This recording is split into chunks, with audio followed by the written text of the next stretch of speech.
اعوذ باللہ من الشیطان الرجیم، بسم اللہ الرحمن الرحیم۔ السلام علیکم۔ ایک افریقی شخص ایسے شہر میں پہنچا جہاں تقریباً شہر کی آبادی کا نظام قرض پر چلتا تھا۔ وہ افریقی شخص 1000 روپے ہوٹل کے کاؤنٹر پر رکھے اور بولا، میں جا رہا ہوں کمرہ پسند کرنے۔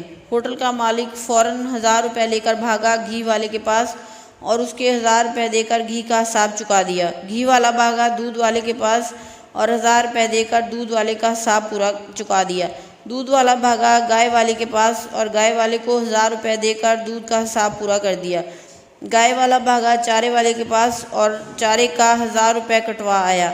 چارے والا گیا اسی ہوٹل پر، وہ وہاں ادھار میں کھانا کھاتا تھا۔ اس نے 1000 روپے دے کر کھانے کا حساب چکتا کیا۔ وہ افریقی شخص واپس آیا اور یہ کہہ کر اپنے 1000 روپے لے گیا کہ اسے کوئی کمرہ پسند نہیں آیا۔ نہ کسی نے کچھ لیا، نہ کسی نے کچھ دیا، سب کا حساب چکتا۔ بتانا گڑبڑ کہاں ہے؟